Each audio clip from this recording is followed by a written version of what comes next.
자비로우신 하나님 아버지, 이 시간 주님의 말씀을 듣기를 원합니다.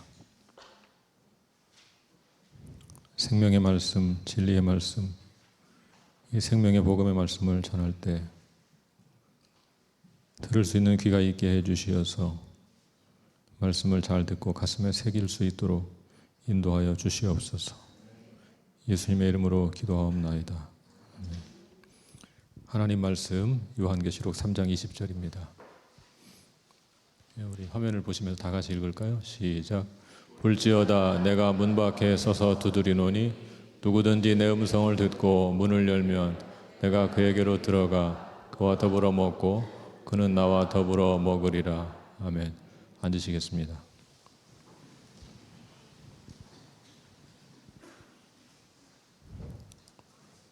어제 전도 집회를 잘 마쳤는데요.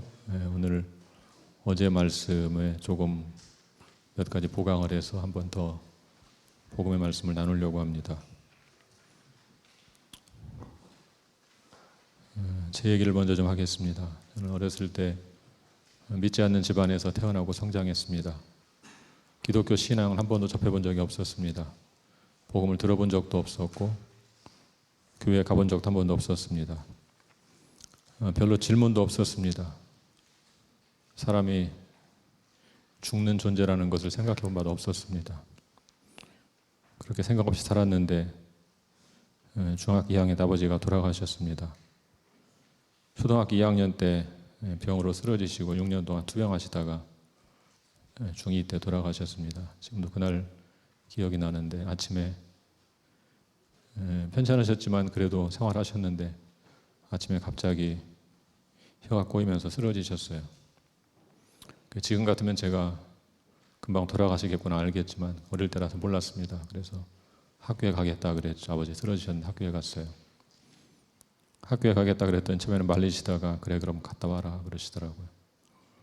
도시락을 싸달라 그랬더니 그때까지 못 버티신다 그냥 가라 그러시더라고요. 학교에 갔는데 아마 2시간, 2-3시간쯤 지났나 그랬는데 선생님이 저를 부르시더니 아버지가 편찮으셨니? 집에 가봐 많이 편찮으신가 봐. 차마 돌아가셨단 말은 저한테 못하시고 편찮으신 것 같다고 가보라고 그러셨어요. 학교에서 집까지 거리가 한 걸어서 10분 거리밖에 안 됩니다. 짧은 거리인데 굉장히 멀게 느껴졌던 기억이 있습니다. 그 길이 참 멀게 느껴졌습니다. 터덜터덜 걸어와 보니 아버지 돌아가셨다고 그래요. 그때 아버지가 48세였습니다. 지금 생각하면 너무 젊은 나이에 돌아가신 거죠. 제가 어렸기 때문에 일찍 돌아가시다 생각을 했지만 그 정도라고 생각은 못하고 살았는데 지금 나이가 들고 생각해 보니까 정말 젊으실 때 돌아가셨어요. 그때부터 죽음을 진지하게 생각해 보기 시작했습니다. 사람은 죽는 존재구나. 사람은 죽는 존재구나. 그런 생각을 하게 되었습니다. 성경에 이런 말씀이 있습니다. 한 번 죽는 것은 사람에게 정한 것이다. 한 번 죽는 것은 사람에게 정한 것이다. 죽음은 법칙이다. 그런 얘기죠. 법칙. 누구나 적용될 수밖에 없는 법칙이라는 것입니다. 다 알고 있죠. 누구나 죽음이 법칙이라는 다 알고 있습니다. 그렇지만 진지하게 자신에게 적용하는 사람 많지 않죠. 살아있을 때는 언제나 내가 살 것처럼 생각하기 때문에 내가 죽는 존재라는 사실을 잘 생각하지 못합니다. 한자로 죽을 사자 아시죠? 죽을 사자. 3개의 글자가 합성된 것입니다. 한일, 저녁석, 비수비. 한일, 저녁석. 어느 날 저녁에, 어느 날 밤에 비수처럼 찾아온다. 그게 죽음이라는 것입니다. 한자어에 죽음을 통찰하는 지혜가 담겨 있죠. 그러므로 지혜롭게 살려면 죽음을 미리 생각하고 대비하는 삶을 살아야 합니다. 성경 말씀 제가 조금 전에 인용했었는데요. 한마디가 더 있습니다. 한 번 죽는 것은 사람에게 정한 것이고 그 후에는 심판이 있다. 죽는 것은 정한 것이고 그 후에 심판이 있다. 그 말은 죽음 후의 세계가 존재한다. 그 얘기겠죠. 사후의 세계가 존재한다. 그런 얘기죠. 예, 사후의 세계가 정말 존재할까? 확률은 반반이죠. 갔다 온 사람은 없으니까 아무도 알 수는 없습니다. 확률은 50%입니다. 확률 50%는 굉장히 높은 퍼센트가 아니겠습니까? 50% 확률의 복권이 있으면 사시겠어요? 안 사시겠어요? 당장에 사시겠죠. 2번이면 당첨이 될 텐데. 근데 실제 복권의 확률이 얼마나 될까요? 확률이 거의 없죠, 사실은. 사람들은 그런데 여전히 복권을 사죠. 에이, 재미로 사는 거지 뭐. 열심히 긁으시잖아요, 쳐다보면서. 당첨을 기대하면서. 예, 당첨될 가능성이 거의 없는 복권도 그 확률에 기대서 사람들은 복권을 구입합니다. 그런데 사후세계는 확률 50%인데 대비하지 않습니다. 자동차 보험 드시죠? 다들 드시죠? 매일 사고를 내십니까? 매달 사고를 내십니까? 아니 매년 사고를 내십니까? 저는 23년 동안 사고를 낸 한 번도 없습니다. 23년 무사고 운전자입니다. 몇 번 사고를 당한 적은 있습니다. 상대방 일방 잘못으로 사고를 당한 적은 있지만 제가 사고를 낸 적은 한 번도 없습니다. 보험을 안 들을까요? 어차피 사고도 안 내는데 여전히 보험을 들죠. 혹시 모르니까. 얼마나 많은 돈을 들였겠어요. 혜택을 받은 적 한 번도 없어요. 보험료 내기만 했지. 그러면 지금쯤은 안 낼 거니까 책임보험만 들으면 어떨까요? 그렇게 하지 않습니다. 여전히 종합보험을 들고 그것도 풀로 맥시멈으로 들어놓죠. 혹시 모르니까. 혹시 몰라서 그렇게 늘 대비하고 살면서 막상 사후의 세계는 확률이 50%인데 대비하지 않고 사는 사람들이 참 많죠. 파스칼이 이런 말을 했습니다. 사후 세계의 존재는 포기하기에는 너무 큰 도박이다. 그러니 존재한다는 쪽에 내 길을 걸어라. 사후 세계의 존재는 포기하기에는 너무 큰 도박이다. 그러니 존재한다는 쪽에 내 길을 걸어라. 죽음 이후의 세계에 대해서 탐구하는 자세, 열린 자세로 살 필요가 있다. 그런 의미겠죠. 이런 말하는 분들이 있습니다. 나는 눈으로 볼 수 있는 것, 귀로 들을 수 있는 것 믿겠다. 눈으로 내가 볼 수 있는 것, 귀로 듣는 것, 그거 믿겠다. 사람은요, 너무 작은 것은 보지 못해요. 그렇죠? 우리 시력에 한계가 있어요. 너무 작은 것은 보지 못해요. 너무 큰 것도 보지 못해요. 우리는 지구를 볼 수가 없어요. 지구에 살지만 너무 커서 전체를 볼 수가 없죠. 우주로 나가야만 지구를 볼 수가 있죠. 소리도 마찬가지입니다. 너무 작은 소리는 들을 수가 없어요. 당연하죠. 너무 큰 소리도 듣지 못합니다. 가청권에 제한이 있어서 너무 큰 것, 너무 작은 것은 듣지 못합니다. 내가 듣지 못한다고, 내가 보지 못한다고 존재하지 않는 것은 아닙니다. 여전히 존재하고 있습니다. 연탄재라는 시 아시죠? 안도현 시의 연탄재라는 시. 연탄재 함부로 발로 차지 마라. 너는 누구에게 한 번이라도 뜨거운 사람이었느냐. 연탄재를 보시고 이런 생각 해보셨어요? 그럼 시인이겠죠. 왜 여기 있겠어요? 시인이겠죠. 연탄재로 봤죠. 시인은 시상을 떠올렸습니다. 똑같이 보지만 보는 것이 같은 보는 것이 아니죠. 한자어에 본다는 데 단어가 2개가 있습니다. 글자가 2개가 있습니다. 볼견, 볼관. 둘 다 본다는 뜻입니다. 의미는 사뭇 다르죠. 볼견은 흘끗 눈으로 보는 것입니다. 연탄재가 있구나 이렇게 보는 것이죠. 볼관은 꿰뚫어 보는 것입니다. 그 내면을, 이면을, 본질을 통찰하는 것을 볼관이라고 말합니다. 저는 연탄재를 볼견했고 안도현 시인은 볼관했습니다. 엄청나게 큰 차이가 있는 것이죠. 시상을 하려면 시적인 감각이 있어야 합니다.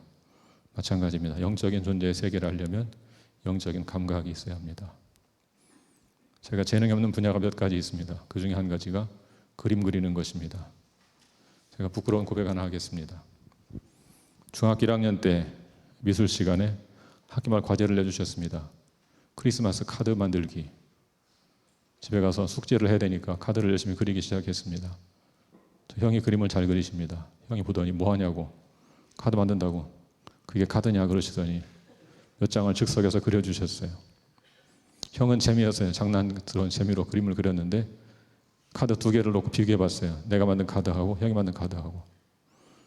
너무 어접해서 도저히 낼 수가 없는 거예요. 고민하다가 형 거를 냈어요. 그리고 잊어버렸어요. 새학기가 되어 학교에 가는데 선생님이 저를 찾아요. 우리 반 들어오시다. 여기 안진섭 여기 있냐고. 여기 있습니다. 일어나 보라고. 얘 진짜 소질 있는 애야. 막 칭찬하시는 거예요. 쥐구멍에 들어가고 싶었습니다. 그 다음부터 미술 시간마다 저는 고역이 시작됐습니다. 수준을 맞춰야 되잖아요. 수준을 지켜야 되니까. 열심히 그렸어요. 그때마다 돌아온 책망은 소질 있는 애가 대충 그렸구나 그러셨어요. 저는 반대였어요. 소질 없는 애가 적당히 그린 대충 그린 게 아니고 열심히 그렸거든요.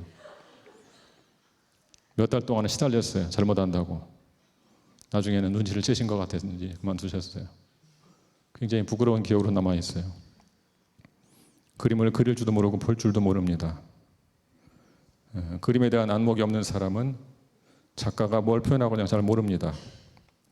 그림을 볼 줄 모르는 것이죠. 어느 날 그런 생각을 해봤습니다. 내가 그림을 볼 줄 모른다고 해서 그림의 가치가 사라지는 것은 아니겠다. 그렇죠. 내가 볼 줄 모르는 것뿐이지 가치가 사라지는 것은 아니죠. 보는 사람은 다 보고 가치를 알고 있죠. 음악도 마찬가지입니다. 역사는 명곡이라고 할지라도 내가 가치를 모를 수가 있죠. 감동이 없을 수가 있습니다. 내가 감동이 없다고, 내가 가치를 모른다고 가치가 사라지는 것은 아닙니다. 여전히 가치는 존재하는 것이죠. 다만 내가 볼 줄 모르고 들을 줄 모르는 것 뿐입니다.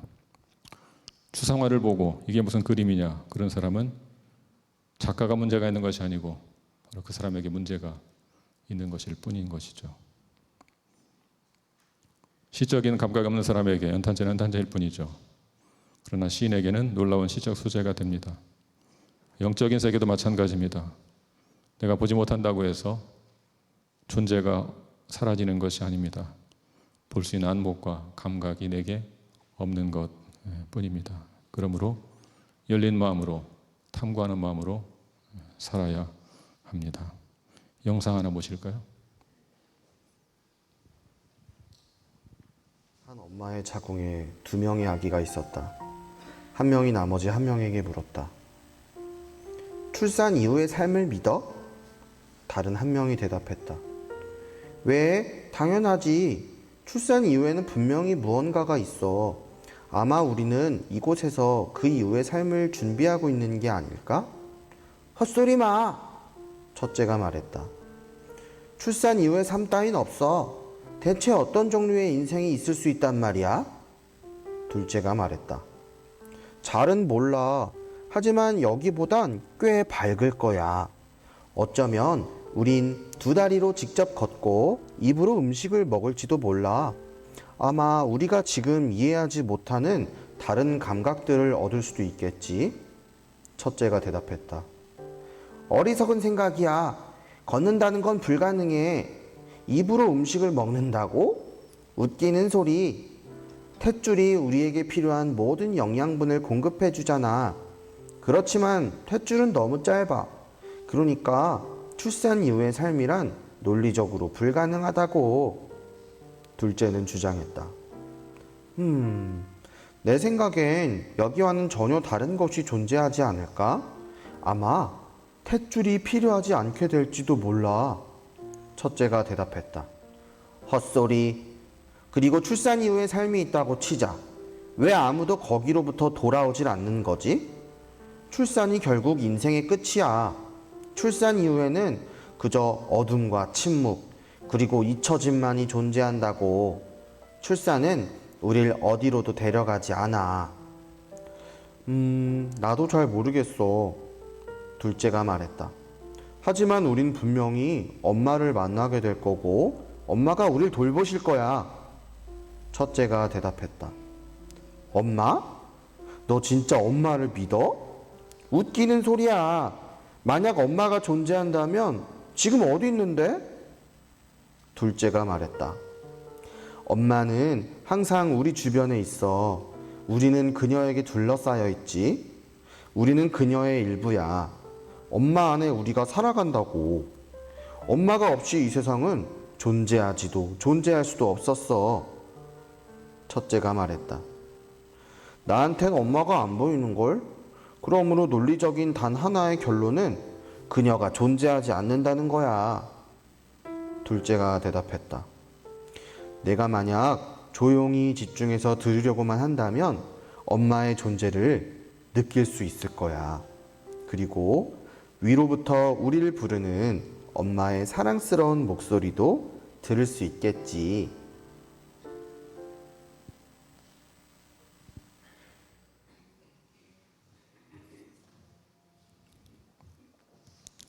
예, 주중에 유진 전사님께 이 글을 드리면서 영상으로 만들어 달라 그랬어요. 5분 만에 만들어 왔어요. 나레이터 유진, 성우일 유진, 성우이 유진 이렇게 해서 만들어 오셨어요. 역시 유진 피터슨이 금방 만들어 주셨어요. 예, 성경에 씨앗의 비유라는 것이 있습니다. 땅에 씨앗을 심으면 땅 속에서는 썩어서 없어지고 사라진 것처럼 느껴집니다. 땅 위에서는 새로운 생명체가 시작되죠. 땅 속에서 그냥 본다면 이 씨앗은 죽었다, 썩었다, 사라졌다 말하고 끝날지 모릅니다. 그러나 땅 위의 세계를 보는 사람이라면 새로운 세계에서 새로운 생명체로 시작했다. 그렇게 생각할 것입니다. 다양한 생명체의 비유도 있습니다. 이 땅에는 다양한 생명체가 다양한 공간에서 살아갑니다. 땅 위에서는 우리와 같이 육상 동물이 살아갑니다. 하늘에는 새가 날아다니고 땅 속에서는 심지어 지렁이나 이런 생명체가 존재하고 물속에는 물고기가 살아가죠. 그렇게 다양한 공간에 다양한 생명체가 존재한다면 영적인 세계에도 영적인 생명체가 존재하지 않겠느냐, 그런 이야기입니다. 마음을 열고 탐구하는 자세를 가지면 영적인 세계의 존재가 믿어지기 시작합니다. 앞에 인용한 말씀 다시 한번 생각해 볼까요? 한번 죽는 것은 사람에게 정한 것이고 그 후에는 심판이 있다. 심판이 있다면, 우리가 심판을 직면할 수밖에 없다면 우리는 심각한 곤궁에 처한 것이죠. 이 말씀이 사실이라면 우리는 큰 곤경에 처한 것입니다. 인간은 스스로 해결할 수 없는 곤경에 처했습니다. 우리는 심판을 피할 수가 없게 되었습니다. 성경은 모든 사람이 죄인이라고 말합니다. 무슨 뜻일까요? 모든 사람들이 법적인 죄를 저질렀다, 그런 뜻일까요? 그런 것은 아니겠죠. 죄와 죄인의 관계를 한번 생각해 보면 좋겠습니다. 죄를 지으면 죄인이죠. 그 말은 맞는 말이죠. 거꾸로 생각하면 사실은 죄인이라서 죄를 짓는다, 그렇게 볼 수도 있는 것이죠. 성경에 원죄, 자범죄 두 가지 죄가 있습니다. 원죄는 근원적인 죄성을 가리킵니다. 사람에게는 근원적인 죄성, 그런 죄성이 있다. 그 죄성에 따라서 인간은 죄를 짓는다. 그러므로 모든 사람이 죄인이다. 우리가 감기에 걸리면 보통 어떻게 생각합니까? 머리가 아프고 열이 나고 콧물이 나고 기침 나면 내가 감기에 걸렸구나, 그렇게 말하죠. 그것은 사실은 감기의 제 증상들일 뿐이죠. 감기에 걸린 원인은 바이러스가 침투했기 때문이겠죠. 감기 바이러스가 들어오니까 감기의 증상들이 시작이 된 것입니다. 우리는 증상을 보고 감기를 알지만 사실은 이미 근원적으로 내 속에 바이러스가 들어와서 그렇게 된 것이죠. 감기 바이러스가 원죄 같은 것이라면 감기의 증상은 자범죄 같은 것입니다. 근원적인 죄성이 있기 때문에 인간은 그렇게 죄를 짓고 사는 것입니다. 성경이 말하는 죄는 법을 어긴 죄만을 가리키는 것이 아닙니다. 형법을 어긴 죄, 이런 것만을 가리키는 것이 아닙니다. 그런 것만 가리킨다면 모든 사람이 죄인이라고 말할 수가 없겠죠. 죄를 지은 사람만 죄인이 되겠죠. 성경이 강조하는 가장 근원적인 죄는 하나님의 사랑을 인정하지 않는 죄, 하나님의 사랑을 거부하는 죄를 가리키는 것입니다. 한번 여러분 자녀를 한번 상상해 보시기 바랍니다. 엄마가 10달 동안 태중에서 기르고 그리고 힘겹게 출산을 하고 수유를 하고 열심히 길렀습니다. 사춘기 딸이 되더니 딸이 엄마를 거부하기 시작합니다. 엄마가 나를 뭘 사랑한다고 그래? 혹시 걔 뭐하냐? 의심할 수도 있죠. 여러분, 아이가 어떤 잘못을 저지르는 것과 엄마의 사랑을 거부하는 것 중에 어떤 것이 더 큰 죄가 느껴지겠습니까? 엄마의 사랑을 믿지 않고 거부하는 죄, 엄마가 나를 낳은 적도 없고 나를 기른 적도 없다. 계모가 분명하다. 그렇게 생각한다면 엄마는 큰 상처를 받을 것입니다. 부모에게 가장 큰 죄라고 볼 수 있죠. 인간의 죄가 그런 것입니다. 하나님의 사랑을 거부하고 있는 죄, 하나님의 사랑을 인정하지 않는 죄. 성경은 그것을 가장 근원적인 죄성이라고 보는 것입니다. 인간은 그런 곤경에 처했습니다. 그러므로 그런 곤경에서 인간을 구원할 수 있는 분은 우리 스스로는 아닙니다. 외부에 힘 있는 존재만 우리를 구원할 수가 있겠죠. 바로 우리 하나님밖에 없는 것입니다. 요한복음 3장 16절 같이 읽어볼까요? 우리 함께 읽어볼까요? 시작. 하나님이 세상을 이처럼 사랑하사 독생자를 주셨으니 이는 그를 믿는 자마다 멸망하지 않고 영생을 얻게 하려 하심이라. 하나님은 세상을 사랑하셨습니다. 여기 세상이란 세상 사람들을 가리킵니다. 하나님 우리와 같은 세상 사람들을 사랑하셨습니다. 얼만큼 사랑했습니까? 이처럼 사랑했습니다. 이처럼 무슨 말일까요? 자신의 외아들을 십자가에 죽기까지 내어줄 정도로 사랑하셨다. 이처럼, this much, 이만큼 십자가에 내어주실 만큼 사랑하셨다. 그런 말입니다. 사랑의 가치는 희생의 가치와 비례하는 것입니다. 우리가 부모의 사랑을 고귀한 것으로 여기지 않습니까? 왜 그렇습니까? 자기 인생을 희생해서 나를 낳고 길러주었기 때문에 고귀한 것으로 여기는 것이죠. 하나님의 사랑은 가장 고귀한 것입니다. 아들을 희생시켰기 때문에 그렇습니다. 로마서 5장 8절을 같이 읽어볼까요? 우리 함께 읽겠습니다. 시작. 우리가 아직 죄인 되었을 때 그리스도께서 우리를 위하여 죽으심으로 하나님께서 우리에 대한 자기의 사랑을 확증하셨느니라. 자, 우리가 죄인이었을 때 하나님이 자기의 사랑을 확증하셨어요. 무엇을 통해서? 아들 예수 그리스도를 십자가에 못 박혀 죽게 하심으로 그렇게 우리를 사랑하신 것을 확증하셨어요. 누군가가 사랑에 빠지면 좋은 것을 주고 싶어 하지 않습니까? 내가 돈이 많지 않아도 많은 돈을 써서 선물을 주고 싶고 뭔가를 해주고 싶어 합니다. 그런데 하나님 주신 선물은 그런 가벼운 약간의 돈을 들이면 살 수 있는 그런 정도의 선물이 아닙니다. 당신의 외아들을 우리에게 선물로 주셨습니다. 외아들 독생자를 선물로 주실 정도로 우리를 지극히 이처럼 사랑하셨습니다. 구원은 바로 그 하나님의 사랑으로 이루어진 놀라운 사건입니다. 그 사랑을 받아들이는 사람은 하나님 자녀가 되어서 영생의 선물을 누립니다. 요한복음 1장 12절 같이 읽어보겠습니다. 함께 읽겠습니다. 시작. 영접하는 자 곧 그 이름을 믿는 자들에게는 하나님의 자녀가 되는 권세를 주셨으니 하나님이 나를 사랑하셔서 외아들을 보내주셨다. 그 사실을 믿는 것이 곧 영접하는 것이고 그런 자는 하나님의 자녀가 되는 권세를 누리게 됩니다. 사랑하는 여러분, 저는 여러분이 하나님의 사랑을 믿고 영생의 소망 중에 살아가시기를 간절히 소원합니다. 예수를 믿는 사람들 왜 자꾸 사람들에게 전도하려고 애를 쓸까요? 왜 사랑하는 가족이나 지인들에게 예수 믿으라고 교회 나가자고 권할까요? 사실은 단순합니다. 내가 누리는 기쁨, 소망을 함께 누리고 싶어 하기 때문입니다. 지금까지 무거운 짐을 지고 살지 않으셨습니까? 어디서 와서 어디로 가는지 모른 채 바쁘게 살아오지 않았습니까? 그렇게 살다 어느 날 밤에 비수처럼 죽음이 찾아온다면 그때는 어찌하시겠습니까? 아무런 준비 없이 죽음을 맞이하시겠습니까? 마태복음 11장 28절 같이 읽어볼까요? 같이 읽습니다. 시작. 수고하고 무거운 짐진 자들아 다 내게로 오라. 내가 너희를 쉬게 하리라. 예수께서 하신 말씀이죠. 수고하고 무거운 짐진 자들아 다 내게로 오라. 내가 너희를 쉬게 하리라. 인생의 무거운 짐을 내려놓고 살아계신 하나님께 여러분의 영혼을 의탁하고 남은 생을 살아가시기를 바랍니다. 하나님은 인격적인 분입니다. 강요하지 않습니다. 정중하게 프로포즈 하십니다. 마음 문을 두드리시는 분이지 문을 부수고 들어오시는 분이 아닙니다. 요한계시록 3장 20절 다시 한번 읽어볼까요?